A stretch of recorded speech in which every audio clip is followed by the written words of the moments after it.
Hello everyone, good morning to all of you. कैसे हैं आप लोग? एक बार लाइव आ जाएंगे, सेशन के साथ जुड़ जाएंगे ताकि मैं क्लास को स्टार्ट कर सकूं। सारे बच्चे एक बार लाइव आएंगे, क्लास के साथ जुड़ेंगे। और जैसा कि आप जानते हैं, आपका टॉपिक आज मैं आपको पढ़ाऊंगी संविधान का निर्माण। लेकिन अभी तक हमने संविधान सभा नहीं बनाई है, तो पहले हम संविधान सभा को बनाएंगे, उसके बाद हम आगे की तरफ चलेंगे। आप सभी एक बार सेशन के साथ जुड़ जाएंगे प्यारे प्यारे बच्चों, ताकि मैं क्लास को स्टार्ट कर सकूं। ठीक है, सभी लोग एक बार लाइव आ जाएंगे, फटाफट एक बार लाइव आ जाइए ताकि मैं क्लास को स्टार्ट कर सकूं। जी, पहले से काफी बेटर है मेरी तबीयत, तो आप परेशान ना हो इस चीज को लेकर। ठीक है, और अभी हम जो क्लास लेंगे वो अच्छे से लेंगे, और आपका पीछे का आपने अच्छे से रिवीजन किया होगा, बहुत अच्छे से, क्योंकि काफी दिन का आपका ऑफ हो गया था, तो जिसमें आपने पीछे की चीजों को अच्छे से पढ़ा होगा। लास्ट क्लास में मुझे बहुत अच्छे से ध्यान है कि मैं आपको पढ़ा रही थी कैबिनेट मिशन। कैबिनेट मिशन के अकॉर्डिंग हमने इंटरिम गवर्नमेंट का फॉर्मेशन किया था, इंटरिम गवर्नमेंट को हमने पढ़ लिया था। उसके बाद अगर मैं बात करती हूं, तो आज मैं आपको पढ़ाऊंगी आपका संविधान सभा का निर्माण कैसे हुआ। फिर वही संविधान सभा प्यारे बच्चे आपका संविधान का निर्माण करेगी। तो जल्दी से आप सभी लाइव आ जाएंगे ताकि मैं सेशन को स्टार्ट कर सकूं। मेरी तबीयत पहले से बहुत अच्छी है बेटा, और अभी बेटर है, इसीलिए मैं आपकी क्लास ले रही हूं। आपकी बहुत सारी क्लास मेरी वजह से मिस हुई है, उसके लिए मैं आपसे माफी चाहूंगी, लेकिन आपको परेशान होने की जरूरत नहीं है। सैटरडे और संडे भी मैं इस बार आपका ऑफ नहीं रखूंगी, और कोशिश करूंगी कि संडे को मैं हिस्ट्री और पॉलिटी दोनों में आपकी एक्स्ट्रा क्लास ले सकूं। ठीक है, लेकिन उसके लिए आप लोग रेडी होने चाहिए। आप लोग रेडी होंगे तो फिर ऐसा किया जाएगा, और नहीं होंगे तो फिर तो कुछ कह ही नहीं सकते, क्योंकि डिपेंड करता है आपके ऊपर, है ना। तो जल्दी से आप सभी जुड़ जाएं, और आप एक टॉपिक यहाँ पे लिखेंगे। सबसे पहले हम क्या पढ़ रहे थे? कैबिनेट मिशन मैम हम लोग पढ़ रहे थे, कैबिनेट मिशन। लास्ट क्लास में बेटा यही मैं आपको पढ़ा रही थी, कैबिनेट मिशन। ठीक है, कैबिनेट मिशन हम आपको पढ़ा रहे थे। और कैबिनेट मिशन में अगर मैं बात करूं, तो मैंने आपको बताया था कि इसके भारत में आने के दो उद्देश्य थे। पहला उद्देश्य एक ऐसी सरकार का गठन करना जो कि अस्थायी सरकार होगी और तब तक के लिए काम करेगी जब तक कि एक परमानेंट गवर्नमेंट नहीं बन जाती। लेकिन अगर मैं आपसे बात करूं यहां पर, तो दूसरा उद्देश्य क्या था प्यारे बच्चे? तो दूसरा उद्देश्य है कि भाई हमें संविधान सभा का निर्माण करना है। तो आज वही संविधान सभा का निर्माण करा के मैं सीधा आपको लेके जाऊंगी संविधान निर्माण की तरफ, क्योंकि संविधान सभा बनते ही आपका संविधान बनना तैयार हो जाएगा। तो अब आप मेरी बातों को बहुत अच्छे से सुनेंगे, बहुत अच्छे से ध्यान रखेंगे। चेहरा बहुत लाल रख रहा है, वो तबीयत की वजह से लग रहा है। ठीक है, बाकी कोई दिक्कत नहीं है, सब कुछ ओके है। ठीक है, अब मेरी बात को ध्यान से सुनेंगे, गौर से सुनेंगे, और कमेंट्स पर कम ध्यान देंगे। कैबिनेट मिशन में दूसरा उद्देश्य हमने क्या लिखना है? संविधान सभा का निर्माण। संविधान सभा का निर्माण, ये बेटा हमारा दूसरा उद्देश्य है। इसके बारे में भी मैंने आपको बहुत कुछ बताया था कि formation of constituent assembly, formation of constituent assembly. ठीक है, कॉन्स्टिट्यूएंट असेंबली। चलो, फॉर्मेशन ऑफ कॉन्स्टिट्यूएंट असेंबली, जब हम इसके बारे में बात कर रहे हैं, फॉर्मेशन ऑफ कॉन्स्टिट्यूएंट असेंबली कैसे करेगा ये कैबिनेट मिशन, तो पहला इससे क्वेश्चन ये पूछा गया यहाँ के लोगों ने कि आप किस तरीके से संविधान बनाएंगे, आप कैसे संविधान सभा का निर्माण करेंगे। तो इसने कहा कि संविधान तो संविधान सभा बनाएगी, तो हमें एक सभा बनानी है। तो मेरे पास उस सभा को बनाने का एक प्लान है, एक प्लान है प्यारे बच्चे।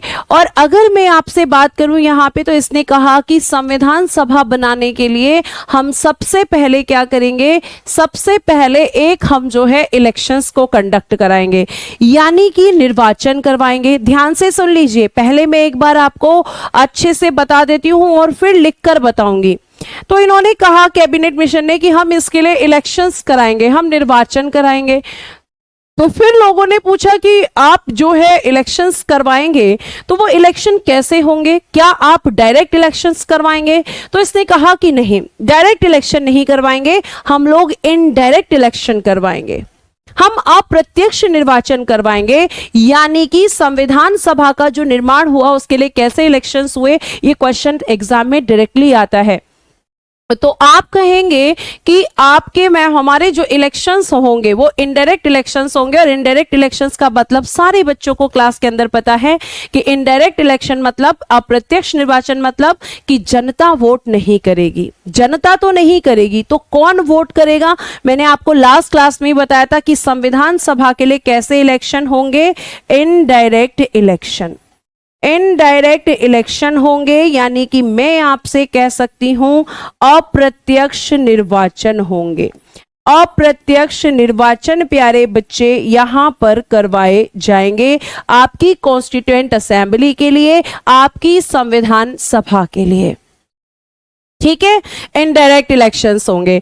और इनडायरेक्ट इलेक्शंस में बच्चों को पता है कि या तो वोटर्स होते हैं एमपी या वोटर्स होते हैं एमएलए। लेकिन अब जाहिर सी बात है कि इस समय तक संसद तो है नहीं, तो एमपी तो थे नहीं, लेकिन इस समय प्रांत हुआ करते थे, प्रोविंस हुआ करते थे। और मैंने आपको बताया था कि प्रोविंस इस समय किसको बोला जाता था? जिन्हें आज हम राज्य कहते हैं, उस समय हम उन्हें प्रोविंस कहते थे, प्रांत कहते थे या फिर सूबा कहते थे। ठीक है, तो आप क्या लिखेंगे? अप्रत्यक्ष निर्वाचन। तो इसमें मतदाता कौन होगा? यहां पर हमारा अगला क्वेश्चन था कि वोटर्स कौन होंगे, तो इसने कहा प्रांतीय विधानसभाओं के सदस्य। प्रांतीय विधानसभाओं के सदस्य, प्रांतीय विधान सभाओं के सदस्य, प्रांतीय विधानसभाओं के सदस्य, members of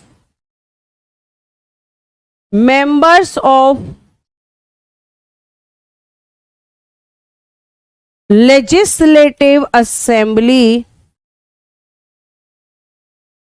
members of legislative assembly of province. तो प्रांतों की विधानसभाओं के सदस्य, ये आपको ध्यान रखना है। मतलब ये यहां पर वोट देंगे, ये मैंने आपको पिछली बार भी बता दिया था, यहां तक चीजें बताई थी। तो अब ये इनडायरेक्ट इलेक्शंस कंडक्ट करेंगे, तो इन्होंने अब ये भी बता दिया कि वोटिंग कौन करेगा। फिर इनसे पूछा गया अगला क्वेश्चन, भैया ये भी बता दो कि यहां पर आपका एक प्रतिनिधि यानी कि वन रिप्रेजेंटेटिव, और प्यारे बच्चे रिप्रेजेंटेटिव कौन होते हैं? जल्दी से कमेंट बॉक्स में बताएंगे। एक प्रतिनिधि, वन रिप्रेजेंटेटिव, एक प्रतिनिधि, एक रिप्रेजेंटेटिव 10 लाख जनसंख्या पर होगा। 10 लाख जनसंख्या पर एक प्रतिनिधि कितनी पॉपुलेशन के अकॉर्डिंग माना जाएगा? तो आप कहेंगे कि 10 लाख। 10 लाख जनसंख्या पर माना जाएगा, 10 लाख की जनसंख्या होगी। बहुत बढ़िया, रीना कुमारी ने कहा है। आप मुझे बताएंगे कि आपके प्रतिनिधि कौन है? यहां पे भी प्रतिनिधि की बात हो रही है, तो आपका प्रतिनिधि यहां पर कौन है? प्रांतीय विधानसभाओं के एमएलए, यानी एक एमएलए के वोट की वैल्यू 10 लाख की जनसंख्या होगी। उस समय की मैं बात कर रही हूं, आज के समय की नहीं। आज तो एक MLA is equal to 75,000 population, लेकिन उस समय एक एमएलए की जो वैल्यू थी वो 10 लाख की जनसंख्या के बराबर थी। तो 10 लाख, सीधा सीधा क्वेश्चन आता है, वन रिप्रेजेंटेटिव, एक प्रतिनिधि कितनी जनसंख्या पर था? तो 10 लाख जनसंख्या पर। बहुत बढ़िया, प्रांत के एमएलए, एमपी और एमएलए हमारे रिप्रेजेंटेटिव्स होते हैं। लेकिन प्यारे प्यारे बच्चों, आप ये भी ध्यान रखो कि इस समय तक संसद नहीं है। संसद बनेगी 1952 में।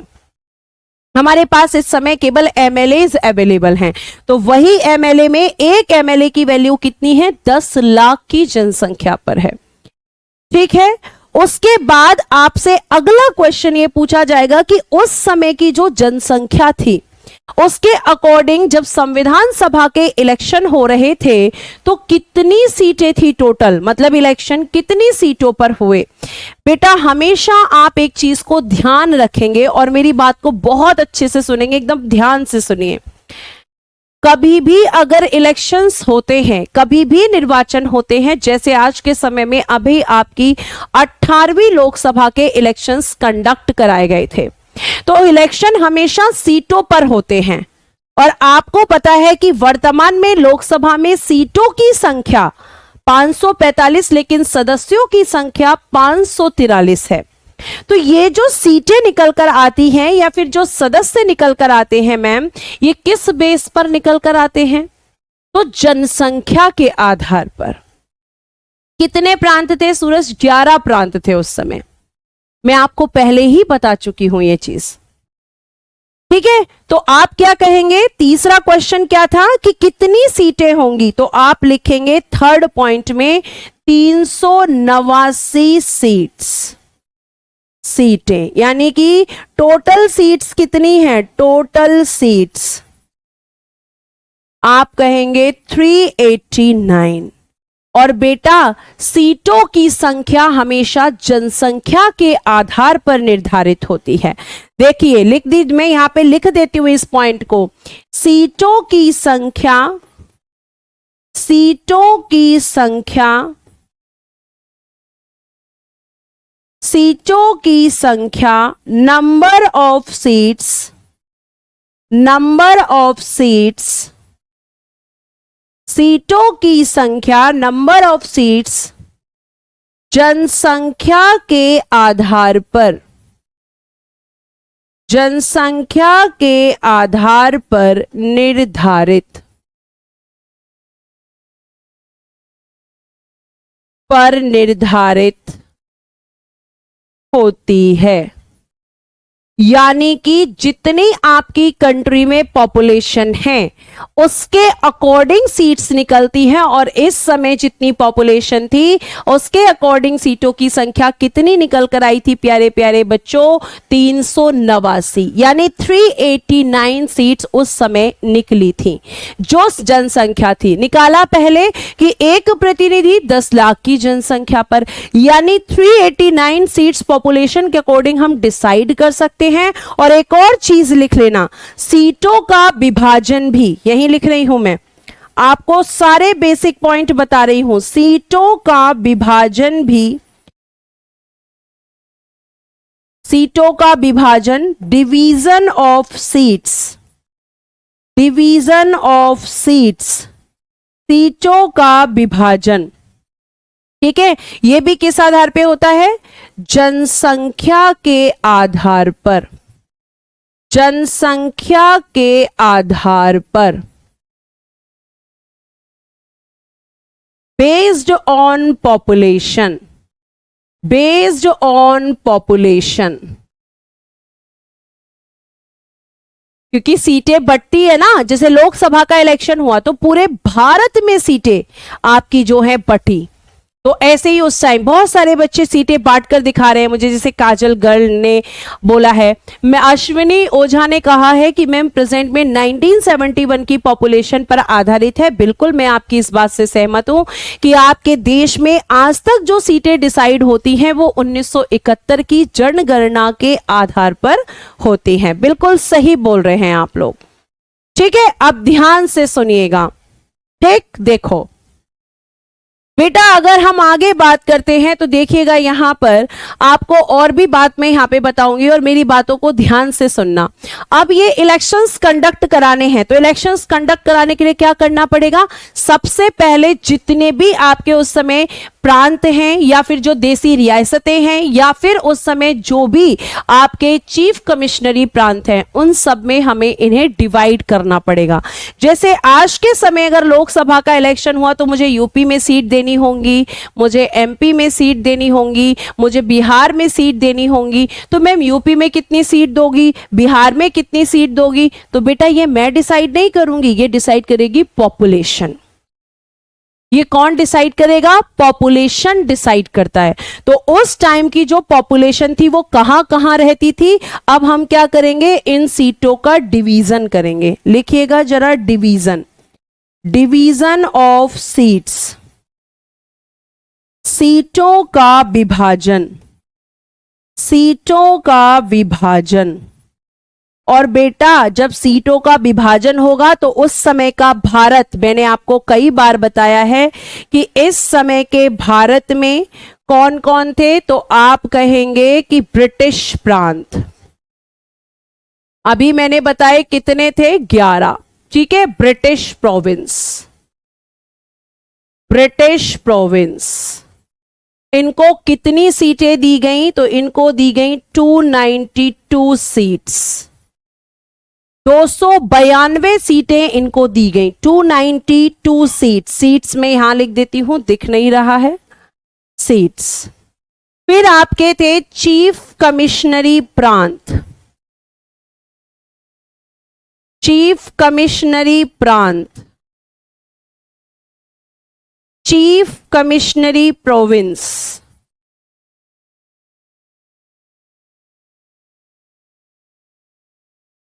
और प्यारे प्यारे बच्चों, इनके बारे में आप ध्यान रखेंगे कि ये आपके इस समय कितने हैं? तो मैं आपसे कहूंगी ये थे 4। और एक बार यहां से क्वेश्चन आया कि 4 सीटें इन्हें दी गई थी। कितनी सीट थी? 4 सीट्स, क्योंकि ये थे भी कितने? 4 ही थे। तो आप यहां पर लिखेंगे कौन कौन से थे। एक लिखिएगा दिल्ली, एक लिखिएगा अजमेर मारवाड़ा,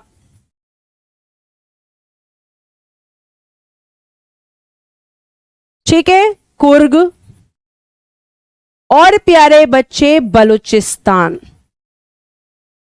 बलूचिस्तान जो आज के समय में पाकिस्तान में है, लेकिन उस समय तो भारत का विभाजन नहीं हुआ था। तो इन सबको कितनी कितनी, 1 सीट यहां, 1 सीट यहां, 1 सीट यहां और 1 सीट यहां। इस तरीके से 4 सीटें इनको दे दी गई। अब कितना हो गया प्यारे बच्चे? 296 हो गया, ठीक है। और अब कौन बचा? अब मैम इसके अकॉर्डिंग यहां पर जो बची वो बची आपकी देसी रियासतें। तो लिखिएगा देसी रियासतें। इन्हें कितनी सीट्स मिली? प्रिंसली स्टेट्स, प्रिंसली स्टेट्स, इनको मिली प्यारे बच्चे 93 सीट्स।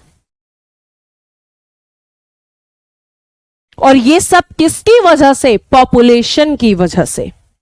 जहां पर जितनी पॉपुलेशन वहां पर उतनी सीट, ठीक है। तो ये आपको ध्यान रखना है, ठीक है प्यारे प्यारे से बच्चों। आपको इन चीजों को बहुत अच्छे से ध्यान रखना है। कुर्ग ऐसे लिखिएगा, ठीक है।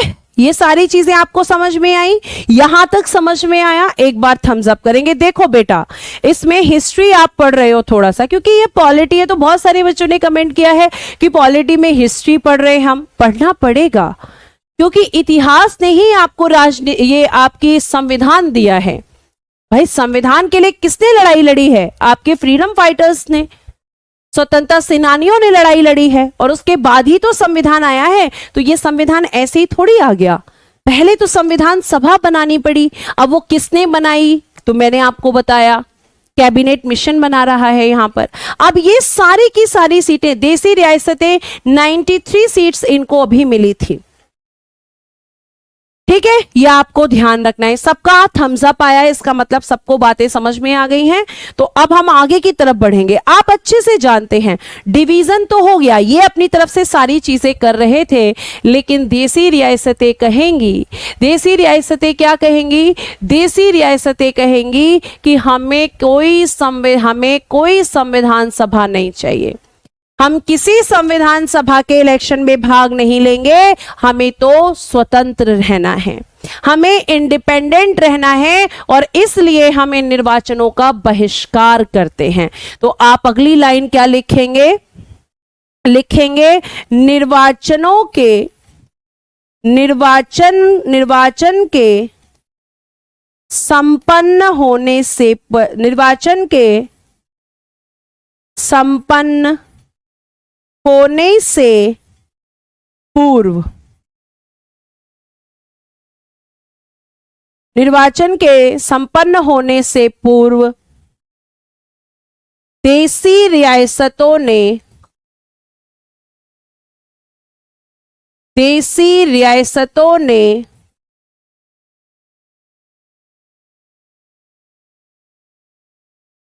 निर्वाचनों का निर्वाचन का बहिष्कार, बहिष्कार यानी कि बेटा बायकॉट, निर्वाचन का बहिष्कार किया। लिख सकते हो आप इंग्लिश में, बायकॉट ऑफ द इलेक्शन, निर्वाचनों का बहिष्कार किया। कहा कि भैया हमें कोई संविधान सभा नहीं बनानी है। 393 कैसे हो गई बेटा, 389 होंगी, देखना जरा, 292, ठीक है, +4 + 93, जरा काउंट करो, 4 और 2 6, 3 हो गया, 9 9 18 हो गया और 389 हो गया। आप लोग को ऐड करना भी नहीं आ रहा है, कह रहे हैं कि मैम 389 बताइए, तो 393 हो गई। बताइए किस एंगल से 393 हो गई, बताएंगे देवेंद्र प्रजापति जी, आपने कैसे 393 निकाल दिया? बेटा ऐड तो ठीक से करो, ठीक है। निर्वाचन का बहिष्कार किया, कहा कि भैया हमें नहीं रहना है। अब जाहिर सी बात है कि जब इन्होंने बाइकआउट किया तो इनकी सीटें भी हटेंगी, इनकी सीटें भी हटेंगी, लेकिन अब संविधान सभा तो बनकर रहेगी, उसे कोई नहीं रोक सकता, उससे कोई नहीं रोक सकता, वो तो बनेगी ही बनेगी। इन्होंने बहिष्कार कर दिया, बाइकआउट कर दिया। बहिष्कार का मतलब, बाइकआउट का मतलब होता है, प्यारे प्यारे से बच्चों आपको ध्यान रखना है कि बाइकआउट का मतलब होता है, डायग्राम में क्या गलती हो गई मुझसे, बताइए क्या गलती हो गई? 292 सीट्स किसको मिली हैं? इन्हें मिली हैं। 4 सीट्स इन्हें मिली हैं और 93 सीट्स इन्हें मिली हैं। क्या गलती हो गई डायग्राम में, बताएंगे एक बार?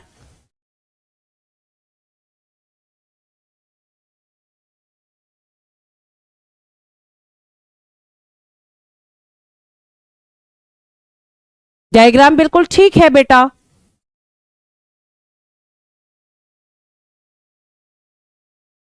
अरे 8 क्यों समझ रहे हैं आप इसको? ये तो मैंने बताया है कि एक एक सीटें मिली है सबको। भाई आप लोगों से कमाल है, कैसे आप लोग, मतलब समझ में नहीं आता है कौन सा दिमाग यूज कर रहे हो और कौन सा मैथ्स यूज कर रहे हो। तुमने तो रीजनिंग और मैथ्स वाले सर का बिल्कुल नाम ही खराब कर दिया, ऐड भी गलत कर रहे हो। कैसे 2 बार 4 जोड़ रहे हो आप लोग? ठीक है आगे देखिए, तो इन्होंने कहा कि हम इस इलेक्शन में, बहिष्कार का मतलब है कि इन्होंने साफ साफ कहा कि हम इस इलेक्शन में पार्टिसिपेट नहीं करेंगे, हम किसी इलेक्शन में भाग नहीं लेंगे।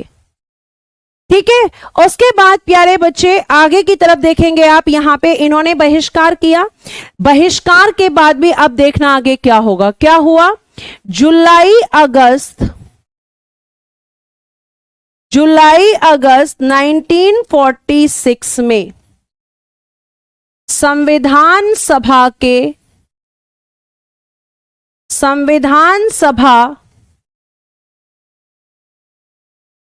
के लिए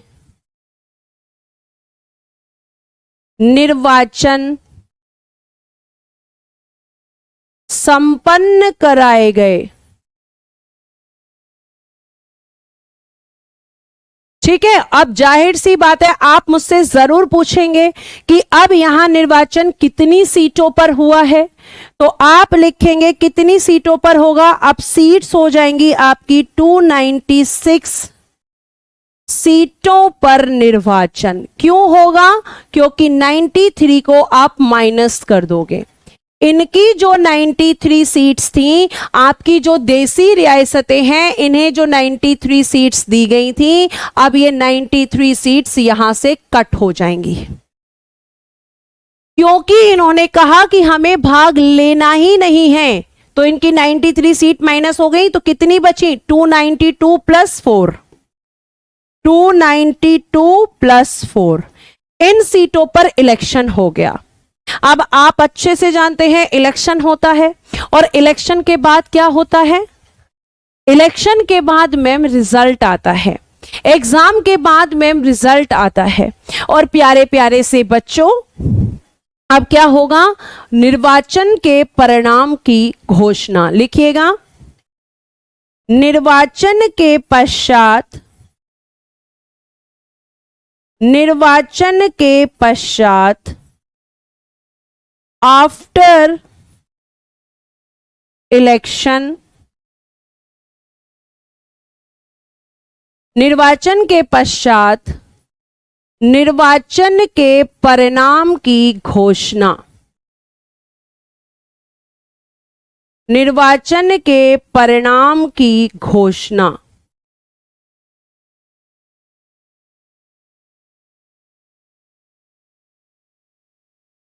declared the result, declared the result of the election, declared the result of the election। ठीक है, अब रिजल्ट आएगा तो कितनी सीटें थी प्यारे प्यारे बच्चों, बोलेंगे सारे सारे कमेंट बॉक्स में कि मैम 296। इसमें से 208 सीट्स किसे मिल गई? आप कहेंगे मुस्लिम INC को, इंडियन नेशनल कांग्रेस को। 73 सीट्स, 73 सीट किसे मिली? आप कहेंगे मुस्लिम लीग को। और प्यारे बच्चे अब आपकी बाकी जो बची अदर्स को मिली 15 सीट्स। तो 15 मैं आपको बता सकती हूं, अगली स्लाइड पे बताऊंगी, आप इतना नोट कीजिएगा। जल्दी से एक बार पढ़ेंगे बेटा, आपके कमेंट्स में लूंगी लेकिन क्लास के एंड में, ठीक है? आपके जो भी डाउट्स होंगे वो मैं आपको बताऊंगी। बहुत बढ़िया, बहुत बढ़िया, बहुत बढ़िया। ठीक है, अब यह आपका डिवीजन हो गया 208 73। अब कितनी सीटें बची? मात्र 15। तो 15 सीटें कहां गई? लिखिएगा 15 सीट्स, जिसको 2 पार्ट में डिवाइड करेंगे। इसमें से 7 सीट छोटे समूहों, यानी जो छोटी छोटी पार्टियां थी उस समय पर, लिख सकते हो स्मॉल ग्रुप्स, ग्रुप्स या फिर स्मॉल पार्टीज, स्मॉल पार्टीज, छोटे जो राजनीतिक दल थे उनको। उसके बाद में 8 सीट्स ये मिली इंडिपेंडेंट मेंबर्स को।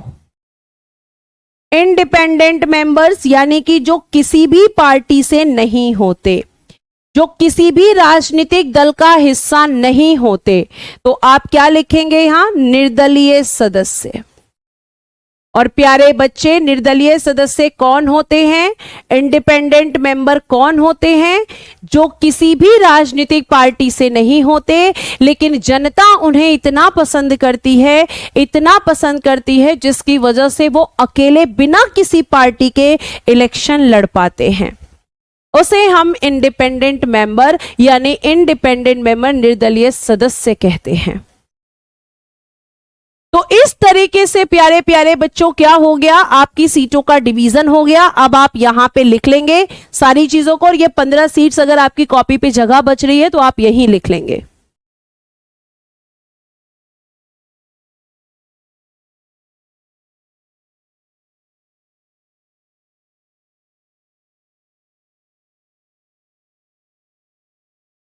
नहीं अंशुल कुमार जी, तब बीजेपी नहीं थी। ठीक है मैम, ये क्वेश्चंस आते हैं, बिल्कुल आते हैं। प्रीवियस ईयर उठाकर तो देखो, तभी तो पता चलेगा कि क्वेश्चन आते हैं या नहीं आते हैं। कृष्णा, मेरी तबीयत पहले से बेटर है। जल्दी लिखेंगे ताकि मैं आगे चल सकूं। बहुत बढ़िया। कुछ बच्चे ऐसे हैं जो शायद पहली क्लास कर रहे हैं, क्योंकि वो मुझसे पूछे मुस्लिम लीग की स्थापना कब हुई थी। तो मुस्लिम लीग की स्थापना मैं पिछली क्लासेस में बता चुकी हूं। आप लोग प्लीज पिछले की क्लासेस देखें एक बार। ठीक है, अब देखिए आगे, यहां सीटें डिवाइड हो गई। अब देखो, अब यहां पे बेटा मुस्लिम लीग का ड्रामा शुरू। क्या बोलेगी? ध्यान से सुनना। कहेगी मुस्लिम लीग निर्वाचन के परिणाम की, परिणाम यानी कि रिजल्ट,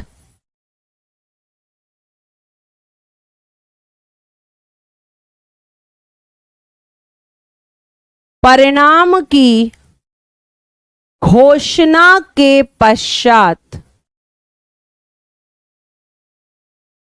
मुस्लिम लीग ने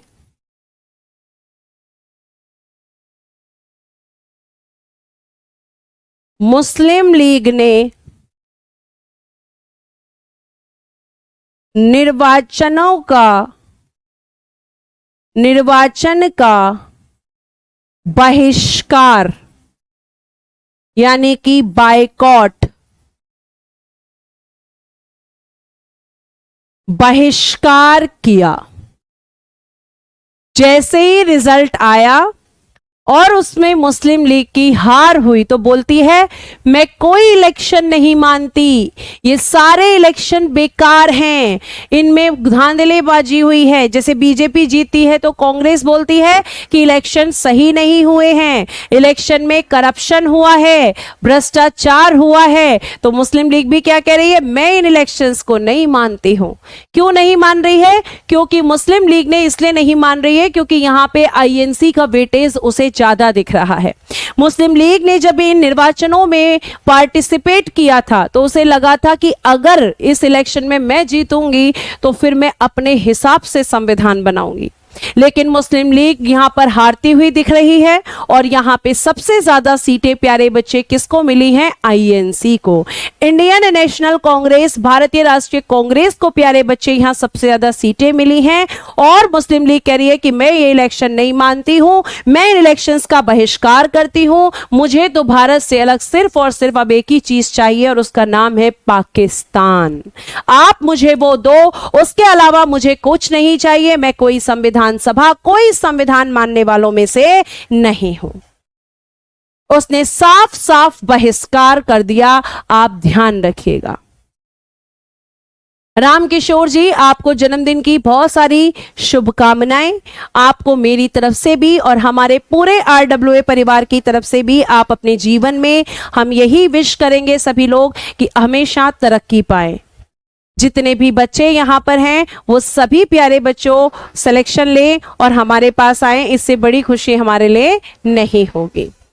ठीक है, तो प्यारे बच्चों आपको ध्यान रखना है, यहां पे बायकॉट हो गया। अब चाहे बायकॉट करो चाहे कुछ भी करो, लेकिन संविधान सभा तो बन गई है। तो अब यहीं से क्वेश्चन निकल कर आता है कि संविधान सभा का गठन कब हुआ था। लिखिएगा, संविधान सभा का गठन, संविधान सभा का गठन, formed of constituent assembly, formed of constituent assembly.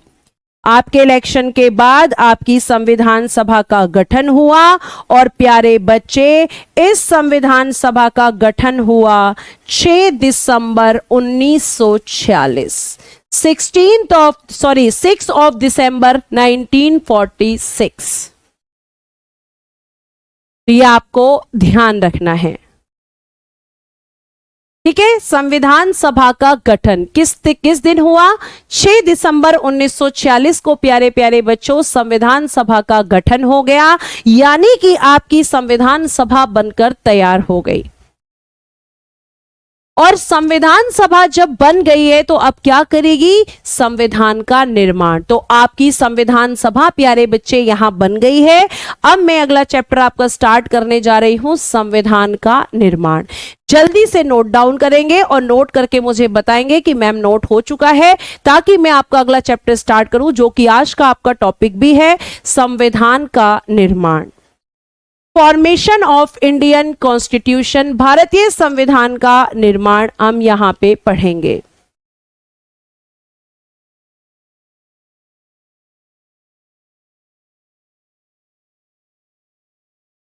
चलिए आगे चल सकते हैं जी। पहली बैठक करवाएंगे मनीषा, बिल्कुल करवाएंगे। नहीं बेटा, वो पहली बैठक हुई है 9 दिसंबर को, संविधान सभा का गठन थोड़ी हुआ है 9 दिसंबर को। गठन तो 6 दिसंबर को हो गया था, बैठक होगी 9 दिसंबर को। नोट हो गया। चलिए अब आप लिखेंगे, लिखिएगा जरा, हेडिंग दीजिएगा, भारतीय संविधान का निर्माण। भारतीय संविधान का निर्माण।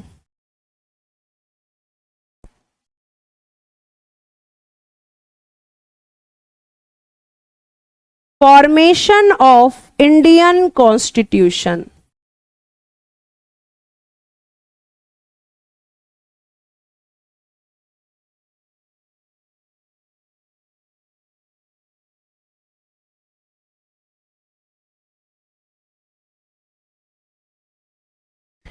ठीक है, भारतीय संविधान का निर्माण। ठीक है, अब देखिएगा यहां पर, तो भारतीय संविधान के निर्माण की जब हम बात कर रहे हैं प्यारे बच्चों, तो आप लिखेंगे संविधान निर्माण में सबसे पहले संविधान सभा की प्रथम बैठक। संविधान सभा की प्रथम बैठक।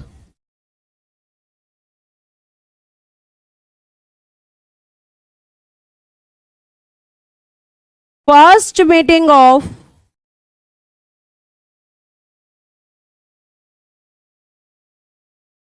Constituent assembly.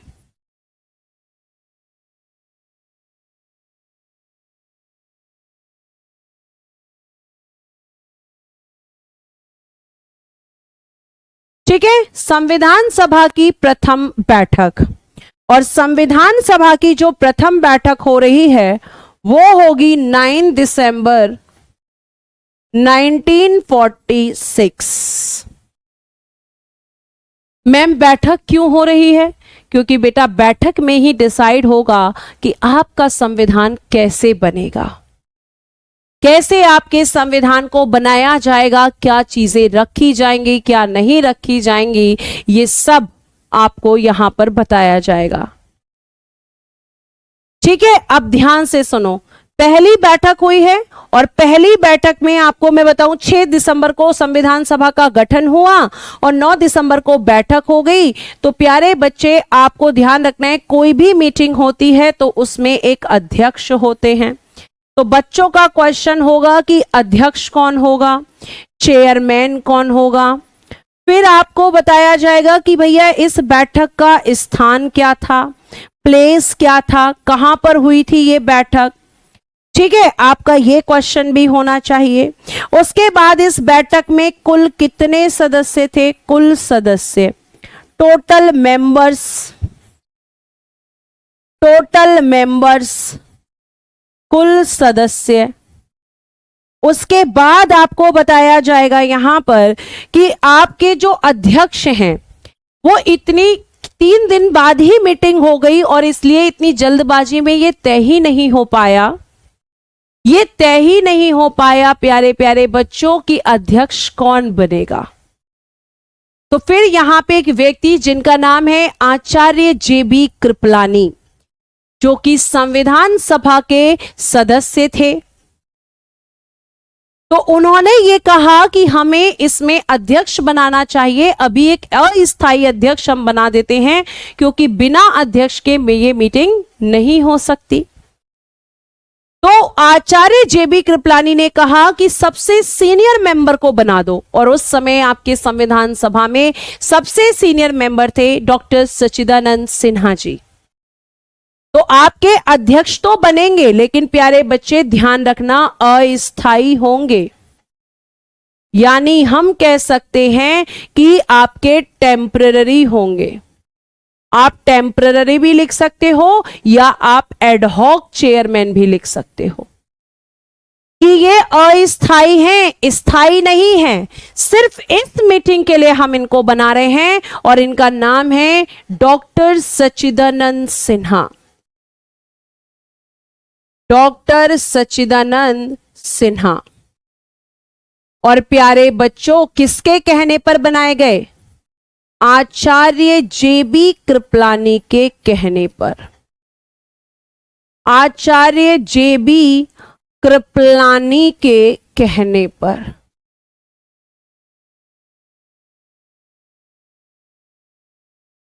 तो आपके फर्स्ट मीटिंग में चेयरमैन कौन बने थे? डॉक्टर सच्चिदानंद सिन्हा। अस्थायी का मतलब है केवल टेम्पररी है, मतलब कुछ समय के लिए हैं, ये परमानेंट चेयरमैन नहीं है। ऐसा नहीं कि आगे जो मीटिंग होंगी उसमें ये अध्यक्ष रहेंगे, नहीं, ये सिर्फ इस मीटिंग के लिए हैं। मतलब ये मीटिंग खत्म तो इनका अध्यक्ष का पद भी खत्म हो जाएगा। ठीक है, तो पहली मीटिंग में ध्यान रखिएगा अस्थायी अध्यक्ष आपके डॉक्टर सच्चिदानंद सिन्हा। स्थान आपका लिखिएगा नई दिल्ली। और प्यारे बच्चों ये आपका क्या था? Central hall. ऐसे लिख सकते हो, central hall of Delhi. Central hall of Delhi Hindi में लिखेंगे दिल्ली का केंद्रीय भवन। दिल्ली का केंद्रीय भवन,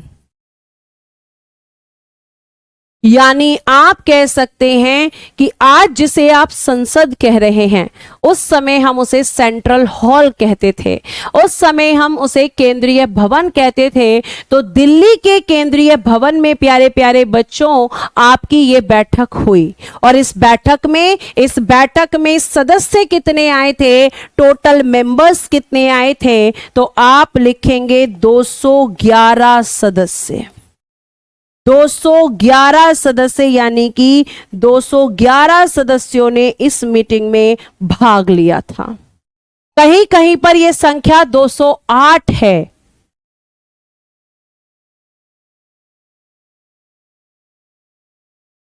कहीं कहीं पर यह संख्या किताबों में 208 है, लेकिन 208 नहीं 211 ही आप इसको सही मानेंगे।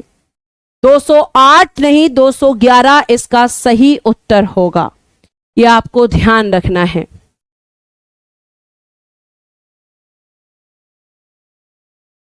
तो कितने सदस्यों ने लिया? 211।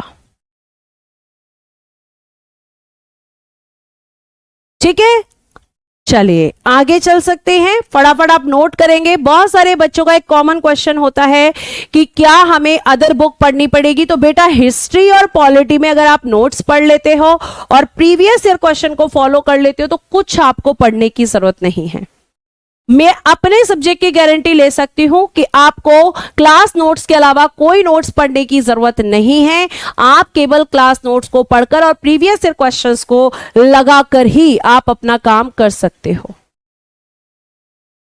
ठीक है, लिख लिया है, आगे चल सकते हैं। तो ये फर्स्ट मीटिंग हुई। फर्स्ट मीटिंग में केवल बस कॉमन सी चर्चा हुई कि भाई संविधान पे काम करना है, ऐसे ऐसे चीजें करनी है। ये अब यहां पे पूरा एक डिसाइड चल रहा है। उसके बाद आपका आएगा प्यारे बच्चे कि यहां पर जी ऑस्ट्रेलिया का कंगारू, अब आपका संसद भवन भी बदल गया है। नए संसद भवन के बारे में भी मैं आपको लिखवाऊंगी, लेकिन पॉलिटी की क्लास एंड होने के बाद। जो भी नई चीजें आपकी पॉलिटी में ऐड हुई हैं, जैसे 18वीं लोकसभा के इलेक्शंस हुए हैं, वहां से क्वेश्चंस बन सकते हैं। आपका नया पार्लियामेंट बना है, वहां से क्वेश्चन बन सकते हैं। तो ये सब भी मैं कराऊंगी, लेकिन सिलेबस को खत्म करने के बाद। ठीक है, आगे देखिए। अब यहां पे आपने पहली मीटिंग हुई, अब बेटा होगी आपकी सेकंड मीटिंग। और मैं अब बार बार नहीं लिखूंगी कि संविधान सभा, सेकंड मीटिंग यानी कि दूसरी बैठक। और दूसरी बैठक की डेट, अब यहां पे बहुत सारी चीजें होंगी आपकी। दूसरी बैठक 11 दिसंबर 1946, यानी कि 2 दिन बाद सेकेंड मीटिंग हुई। और अब मैं आपको यहां पे बता दूं कि जो दूसरी मीटिंग होगी उसमें भी अध्यक्ष चाहिए। अब कहेंगे अध्यक्ष नहीं, उपाध्यक्ष भी चाहिए। तो यहां पे कुछ और पदों का निर्माण किया जाएगा। तो आप लिखेंगे फटाफट से अध्यक्ष। चलो ध्यान से सुनो। तो हम ये कह सकते हैं कि आप यहां क्या लिखेंगे? आप लिखेंगे यहां पे सबसे पहले अध्यक्ष कौन है। और ध्यान रखना यहां जो चेयरमैन बनेंगे अब वो स्थायी होंगे। ठीक है, अध्यक्ष कौन बनेगा, उपाध्यक्ष कौन होगा, deputy chairman.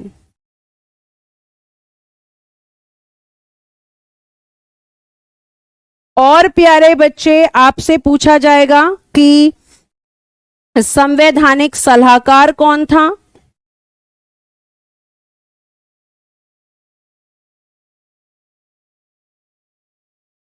Constitutional adviser English में लिखेंगे,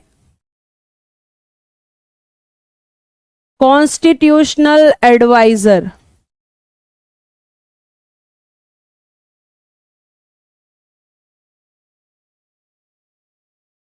उसके बाद स्थान, कहां पर होगी ये बैठक, प्लेस, ये सब आपके क्वेश्चंस यहां बनते हैं। लिखिएगा, अध्यक्ष होंगे आपके स्थायी, यानी कि अब बार बार मीटिंग में आपको चेंज करने की जरूरत नहीं और ना ये डिसाइड करने की जरूरत है कि अध्यक्ष कौन बनेगा।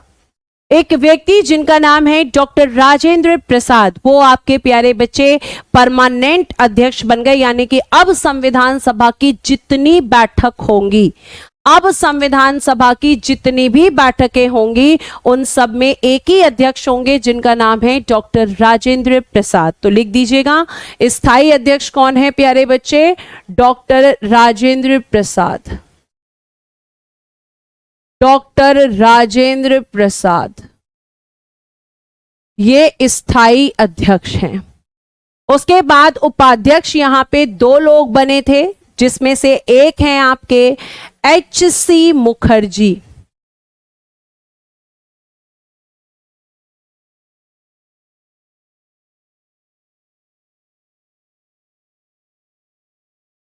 एक लिखिएगा H.C. मुखर्जी। हरेंद्र कोमर मुखर्जी इनका पूरा नाम है, H.C. मुखर्जी। और दूसरे बेटा आपके यहां पर एक और उपाध्यक्ष जिनका नाम बहुत कम किताबों में लिखा रहता है, और आपको मैं बता दूं यहां पे उनका नाम है वीटी कृष्णामचारी, वीटी कृष्णामचारी।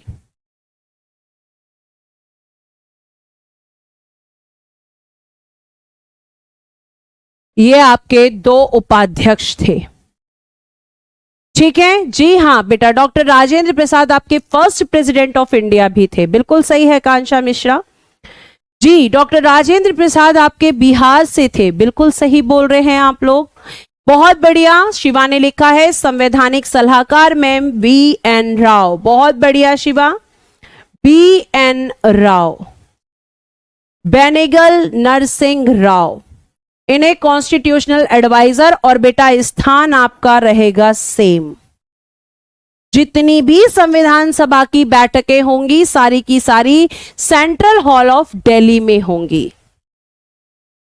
तो दूसरी बैठक कब हुई है? 11 दिसंबर, नहीं नितिन 10 दिसंबर नहीं, 11 दिसंबर। डॉक्टर भीमराव अंबेडकर जी का योगदान नहीं है, सबसे बड़ा योगदान है, बताऊंगी अभी, पेशेंस रखें,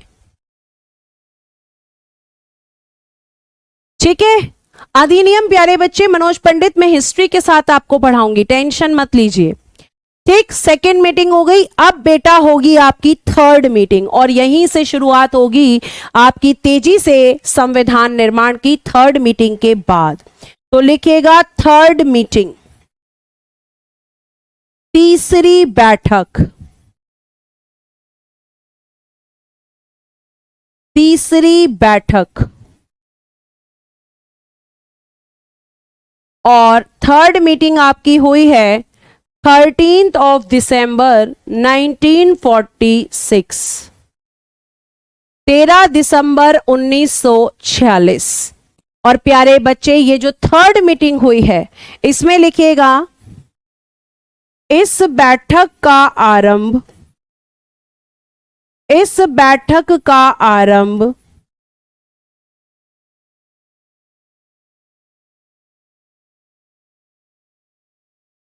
उद्देश्य प्रस्ताव, ध्यान से सुनना इस चीज को क्योंकि ये आगे भी आएगी, ऑब्जेक्टिव रिजोल्यूशन इंग्लिश में बोलेंगे, ऑब्जेक्टिव रिजोल्यूशन। इस बैठक का आरंभ उद्देश्य प्रस्ताव के साथ हुआ। मैम ये उद्देश्य प्रस्ताव क्या था? मैम ये ऑब्जेक्टिव रिजोल्यूशन क्या था? और ये ऑब्जेक्टिव रिजोल्यूशन किसने पेश किया था, क्यों पेश किया था? आपने प्यारे बच्चे कई बार पॉलिटी में एक चैप्टर सुना होगा प्रस्तावना, आपने सुना होगा प्रीएम्बल, या फिर आपने कई बार उसको सुना होगा उद्देश्य का। बहुत बढ़िया पंडित जवाहरलाल नेहरू जी ने, लेकिन अभी आप पहले मेरी बात सुनेंगे। तो बेटा ये जो ऑब्जेक्टिव रिजोल्यूशन इस टाइम पे था, ये बिल्कुल आपके आज की प्रस्तावना की तरह बनाया गया था। मतलब हम ये कह सकते हैं कि आज आपकी जो प्रस्तावना है लगभग वैसी ही दिखती है, लगभग मैं एक वर्ड यूज कर रही हूं, लगभग वैसी ही दिखती है जैसे कि आपका उद्देश्य प्रस्ताव था,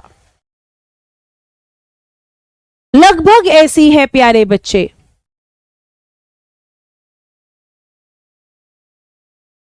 ठीक है, यह आपको ध्यान रखना है। और जब इसका आरंभ हुआ तो उद्देश्य प्रस्ताव के साथ हुआ, और यह बिल्कुल आपकी प्रस्तावना की तरह दिखता था। और यह जो प्रस्तावना है आपकी जैसी आज है, ऐसा ही उद्देश्य प्रस्ताव था। इस उद्देश्य प्रस्ताव में यह पता चल रहा था कि हमें अपने संविधान में किन किन चीजों को शामिल करना चाहिए। और इसी प्रस्तावना को देखते हुए BN राव साहब को कहा जाएगा कि आप संविधान का एक प्रारूप तैयार करो। यानी नेहरू जी ने एक डायरेक्शन दे दिया था कि संविधान इस तरीके का होना चाहिए। और प्यारे बच्चे आपको ध्यान रखना है कि एक क्वेश्चन यहां से आता है कि ये जो उद्देश्य प्रस्ताव है इसे पेश किसने किया, किसने पेश किया, किसने पेश, इंट्रोड्यूस किसने किया था? तो आप लिखेंगे introduce by the Pandit Jawaharlal Nehru. किसने पेश किया? तो पेश करने वाले व्यक्ति हैं पंडित जवाहरलाल नेहरू जी, पंडित जवाहरलाल नेहरू जी। इन्होंने इस उद्देश्य प्रस्ताव को पेश किया था, इंट्रोड्यूस किया था। और किसके सामने, यह भी क्वेश्चन पूछा जाता है, तो संविधान सभा के सामने। और पेश कब किया है? तो मैंने लिखा ही है 13 दिसंबर, क्योंकि इस बैठक की बिगिनिंग ही होती है इस ऑब्जेक्टिव रिजोल्यूशन के साथ में। ठीक है, बीटी के आगे बेटा कृष्णामचारी लिखा है। अगर कृष्णामचारी वहां नहीं दिख रहा है तो मैं इधर लिख देती हूं, वीटी कृष्णामचारी। ये लीजिए आपकी समस्या का समाधान। ठीक है, ये आपको ध्यान रखना है। अब ये पेश किसने किया? पंडित जवाहरलाल नेहरू जी ने। लिखिए, ये आगे लिखिएगा, नेहरू जी ने इसे संविधान सभा के सामने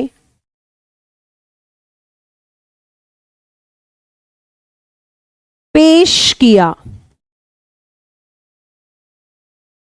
ठीक है, अब पेश हो गया। अब बात आती है कि ये जो ऑब्जेक्टिव रिजोल्यूशन है, इस ऑब्जेक्टिव रिजोल्यूशन को स्वीकार कब किया गया? स्वीकार, एक्सेप्ट। और बेटा एक्सेप्ट कौन करेगा? एक्सेप्ट संविधान सभा द्वारा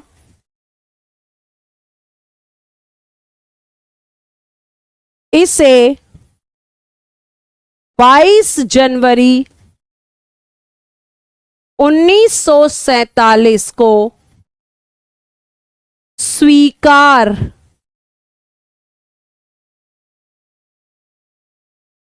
किया गया। अब ये एक्सेप्ट हो गया। और संविधान सभा ने मैम 22 जनवरी तक क्यों वेट किया? इसलिए वेट किया ताकि मुस्लिम लीग को मनाया जा सके, उन्हें इस संविधान को बनाने में शामिल किया जा सके। इसलिए इतना लंबा वेट किया, लेकिन मुस्लिम लीग का कोई रिस्पांस नहीं आया। तो फिर संविधान सभा ने इसे और ज्यादा वेट करने के बारे में नहीं सोचा और सीधा इसे स्वीकार करके कहा कि संविधान निर्माण का कार्य तेजी से किया जाए। और अब मैं आपको कल की क्लास में अंबेडकर जी के बारे में बताऊंगी और साथ साथ प्यारे बच्चों आपको मैं अंबेडकर जी के साथ साथ ये भी बताऊंगी कि किसने आपके संविधान का पहला प्रारूप तैयार किया और कैसे फिर आपका संविधान बना, यानी कल आपका संविधान बनकर तैयार हो जाएगा। तो आज हम अपनी क्लास को यहीं विराम देंगे, तीसरी बैठक तक। आज हमने क्या क्या पढ़ा है एक बार देख लीजिए। सबसे पहले प्यारे बच्चे मैंने आपको कैबिनेट मिशन के बारे में बताया कि कैबिनेट मिशन ने कैसे कैसे आपके इलेक्शन, तो इनडायरेक्ट इलेक्शन हुए, एक प्रतिनिधि 10 लाख की जनसंख्या पर था।